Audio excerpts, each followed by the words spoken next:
Hello everyone, I'm Rebecca Keppel. Today's video is all about orientation, either vertical or horizontal. And how do you choose between the two? Sometimes it really just depends on the size of the die or the stamp that you're working with and the orientation of that image. But sometimes you can get a completely different design on your card by flipping it from vertical to horizontal or vice versa. To demonstrate this, I'm going to be using Spellbinder's latest Small Die of the Month and Glimmer Kit of the Month. And I'm going to show each of these in two different directions, one horizontal and one vertical for each kit. Let's take a quick look at the dies and glimmer plates that I'll be working with, and then we'll jump right in. So this is the small die of the month. You can use the presents on their own, or you can use those outline dies. You can create a die cut top or bottom, and there's tons of sentiments included as well. This is the glimmer kit of the month. I'm using polished brass foil this time, but the kit comes with the foil. Sometimes the colors vary. This is the main foil plate for this kit. It's got a bunch of rays coming out, and then there are two regular dies, not foil plates, the circle and the little surrounding sun rays on that circle. So those are the regular dies. You can tell because they're thinner lines. There are also three different sentiments in this kit, and those are all foil plates as well. So you can foil the sentiments and then cut them out with the circle so that you can pop it up or include it on top of that background sun ray area. Let's start out by working with the small die of the month. When I saw this die, I thought this has got to be a horizontal card.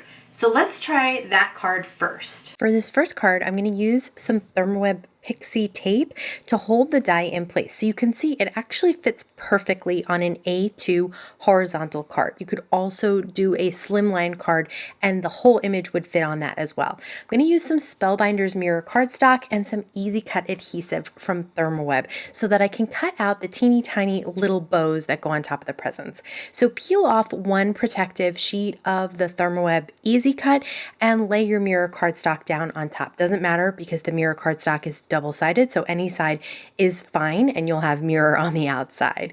Once you have that done, I like to replace that protective sheet so it's easier to cut off the excess. And you'll see here when I get rid of the protective sheet that it does get stuck to even my non-stick scissors. It's not a problem, I can just peel it off, but it's a lot easier if you keep that protective sheet. So I'm going to cut out all three sets of bows, and then I'm going to pop out everything inside that outline of the present that I cut out of the horizontal A2 piece of white cardstock. I'm using some pencil markings just to guide on the A2 piece of cardstock that I'm using at the bottom where the top and bottom of those presents are. Because I don't need to ink blend the entire panel in the background, I just need all the spots that the openings of those presents are going to cover. So I'm using Waffle Flower shader brushes. This is the number 3. It is the largest flat brush that they have, and I'm going to make little swipes of color in an entire rainbow. So the reason that I like these brushes is because you can ink blend really softly and create a nice, soft, smooth inked background there, and then you can blend the colors together really nicely. Also, if you do want to use different inks with these brushes, you can wash them off, get all that Distress Oxide off, and then use them with a different ink once they're dry. So now I am moving along. I used Kitsch Flamingo, I used the new Saltwater Taffy, some squeezed lemonade, cracked pistachio, salvaged patina, and then mermaid lagoon, and then a couple of purples. I used shaded lilac and wilted violet to finish it off. And you can see there, once I put the die cut panel on top, the presents now look like they're rainbow. So I'm just going to place a bunch of white foam squares on the back. This way I don't have to cut the bottom there. I can just put those foam squares exactly where they'll fit, and it just is for this card a little bit easier than trying to fit a strip of foam tape.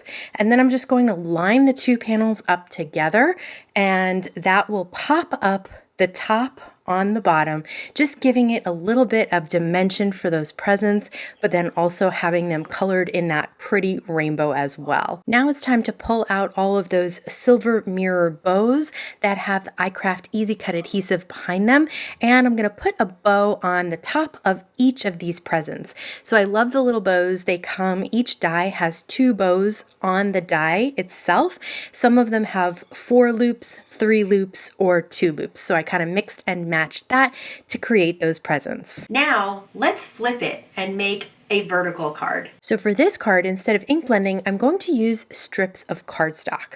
So once I have my cardstock, which is cut down to A2 so that I can keep it on my desk, in my Tonic Studios Tim Holtz trimmer, I can just move it over 1 square to the right and cut. So that will give me the same exact size strips for all of them. I'm going to use an A2 vertical piece of white cardstock, and I'm going to put some tape runner at the bottom. I'm using Therm O Web's Memory Runner XL. It is my favorite tape runner because it's strong, it's a tape, not dots, and once you really adhere it down, it is going to stay for sure. Once I have my tape runner laid down, then I'm going to place the strips on top, and I am just going to make sure that they touch each other so that there's no white in between, and I'm not going to worry too much about the sides if one is just a teeny bit off and there's a little bit of white on the side. I'm not going to worry about that right now. So then I'm going to cut out the presents, and I'm going to use those dies that can border or create the shadow around it. And you can see you can do one at a time so that you don't overlap them. And then those presents pop out. And if you didn't get them perfectly lined up, it's just a little trim from a scissor just to get that little piece that didn't quite cut all the way through. And then again, I use my Spellbinders tool-in-one to pop out any of those pieces that are still in there.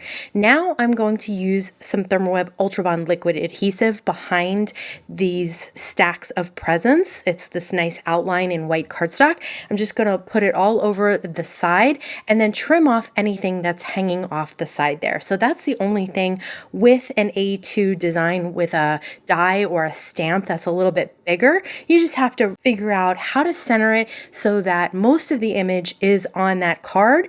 And the nice thing is then it's flush to the left and right, which is kind of a cool look. So now I'm going to pop up again on those foam squares all of these presents, and you can see I can line it up so that the presents that are cut off on the left are completely to the left and the ones on the right are completely to the right, and it just gives a totally different look to your card. Again, I'm going to use those silver bows on top of the presents. I really like the way the silver looks with the light colors of the rainbow, and that is how I am going to design my A2 vertical card. So you can see the difference between the two designs. One has margins on the right and left, and one is flush to the right and left, depending on whether it's vertical or horizontal. The last thing these cards need are some sentiments. So this time I'm going to use the Easy-Cut adhesive behind some black cardstock. So I roll back one protective layer and then put the black cardstock down on the open adhesive and then replace that protective layer so that I can cut off the excess. Like I mentioned before, it's a lot easier if you keep this in place. So you'll see what I mean. This time I'm not going to remove the protective layer, and I'm able to cut even that small strip at the top without it getting gummy stuck to my scissors. I'm going to use the Pixie tape to hold all of the sentiment words in place so that I can decide which ones I want to use for each card. So for the horizontal card, I'm going to use the sentiment that says "It's your day." You can also use a happy in there, and you could say "It's your happy day" or "Happy day" or any, just mix and match with those words. I also have a gift for you, and again, these tiny little sentiments are really great to use with the Easy-Cut because you don't have to apply adhesive behind them. It's like a sticker. Honestly, the same was true for the Glimmer foil plates. When I first saw them, I thought these really should be horizontal. So let's do that. Let's make that card first. Before we even get started on the cards themselves, I do want to share how I like to use the Glimmer machine and the foil plates. So my platform is ready to go, and I place the Glimmer plate down and then press the timer button. Once that says it's ready to go, I place my foil with the color side down facing the plate and then my cardstock on top of that. So the silver side is facing my cardstock. I'm going to try 2 plates. Now I will share up in the right hand corner here a video where I have figured out a Glimmer sandwich that really tends to work for me.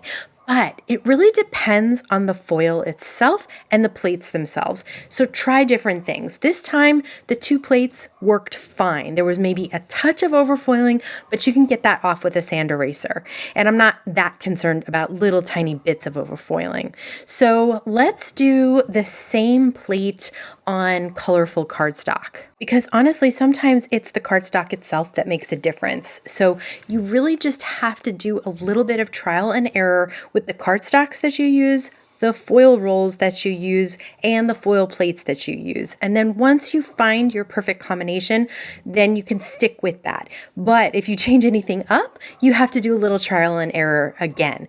So using these plates and this foil roll, I found both plates were fine and did not really overfoil too much, maybe teeny tiny little bits, but not too much.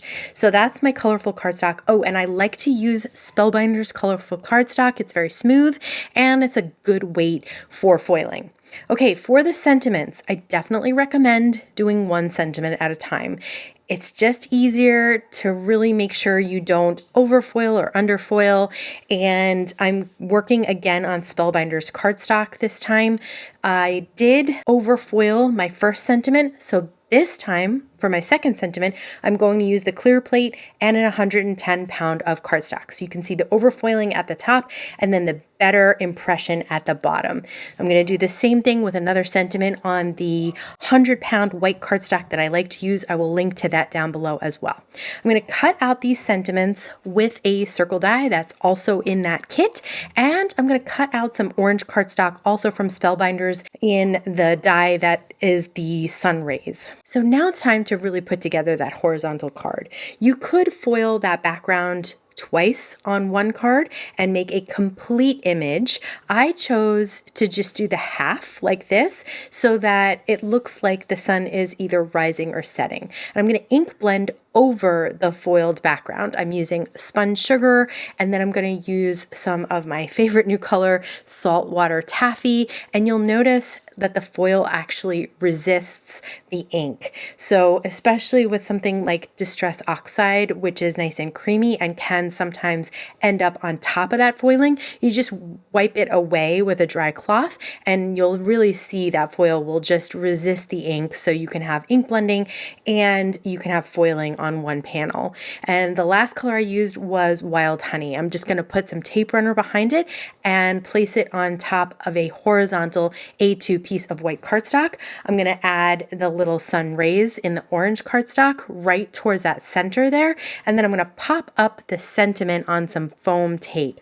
And I'm going to use a little bit of the Saltwater Taffy just around the edge so it's not too stark white. Last thing I'm going to do is add a little bit of dimension and shine with those Spellbinders embellishments. I absolutely love that gold, and the polished brass in the background looks perfect for sun rays. But honestly, they also look really good vertical. So now let's make that card. For the vertical design, I'm going to do something very similar. I'm going to use the pink cardstock with the polished brass foiling on top, and I'm going to cut it down so that the foiling goes edge to edge. Then I'm going to use that piece of orange cardstock that I cut the sun out of before, and I'm going to place some tape runner all around that, place some of the Spellbinders darker pink cardstock on top, so it's matted 4 by 5 1/4 on an A2, and then I'm going to place the foiled panel on top of that. So we have 3 colors that are really working well together here. I'm going to put my little orange sun rays right in the center there. I just want to make sure I can line it up so that it is where it's supposed to be. And then again, foam tape on the back of that circle to pop that up. And this to me looks more like a metal rather than a rising or a setting sun. So you get 2 totally different looks out of this kit depending on the orientation of the card. I hope this reminds you to look at your stamps and dies a little bit differently, and sometimes to flip that script and go from vertical to horizontal or the other way around. If you haven't seen my video from last month's Spellbinders kits, check it out over here. And don't forget, if you enjoy card making videos, tips, tricks, product reviews, and more, please like this video, subscribe to my channel, and don't forget to hit the bell so you can see my videos as soon as they become available. As always, I want to thank you so much for spending time with me today. Please stay safe, stay healthy, and I'll see you again soon. First. Too many firsts. From horizontal to vertical. That's vertical. That's horizontal. Okay. The other way around is the same as vice versa, but different words. On the fly, I thought of that one.